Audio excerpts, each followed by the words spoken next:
Next topic is creating a series from dictionary. നമുക്കൊരു ഡിക്ഷണറിയിൽ നിന്ന് എങ്ങനെയാണ് ഒരു സീരീസ് ഉണ്ടാക്കണേ നോക്കാം. അതിനും നമുക്ക് വിത്തൗട്ട് ഇൻഡെക്സും ഉണ്ട്, വിത്ത് ഇൻഡെക്സും ഉണ്ട്.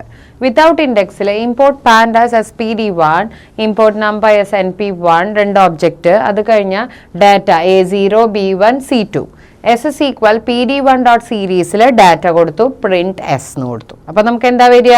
നമുക്ക് ഇവിടെ ABC എന്നുള്ളതും അതുപോലെ 0, 1, 2, കാരണം ഡിക്ഷണറി എന്ന് പറഞ്ഞാൽ എപ്പോഴും എന്താണ്, കീ വാല്യൂ പെയർ ആണ്. അപ്പം രണ്ട് വാല്യൂസ് ഒരുമിച്ചുണ്ടാവും.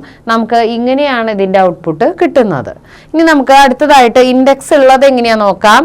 ഡാറ്റ ഇതേപോലെ തന്നെ A0, B1, C2 ആണ്. ഇവിടെ S is equal PD1.series NP1.index. നമ്മൾ ബ്രാക്കറ്റിൽ ഇൻഡെക്സ് BCDA എന്നാണ് കൊടുത്തിരിക്കുന്നത്. അപ്പോൾ അതേ ഓർഡറിൽ എഴുതുകയാണ് ഇൻഡെക്സിന്.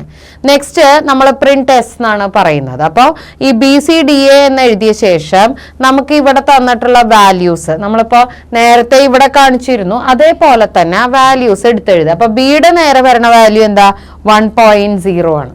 അതേപോലെ സിയുടെ നേരെ വരുന്ന വാല്യൂ 2.0. ഡിയുടെ നേരെ നമുക്കിവിടെ വാല്യൂ ഇല്ലാത്തത് കൊണ്ട് it will be showing not a number. Value ഇല്ലാത്ത കാരണമാണ് അങ്ങനെ വന്നത്. എയുടെ ഇവിടെ 0.0 ആണ്, അതൊക്കെ കറക്റ്റ് ആണ്. അത് കഴിഞ്ഞ് ലാസ്റ്റ് ഡേറ്റ ടൈപ്പ് ഫ്ലോട്ട് ആണെന്ന് കാണിക്കും, 64 ബൈറ്റ്സ് ആണെന്ന് കാണിക്കും. ഇതിപ്പോൾ സാധാരണ നമ്മൾ ചെയ്യുമ്പോൾ എപ്പോഴും നമുക്ക് ഡേറ്റ ടൈപ്പ് കാണിക്കണതാണ് കേട്ടോ. അപ്പോൾ ഇങ്ങനെയാണ് വരിക.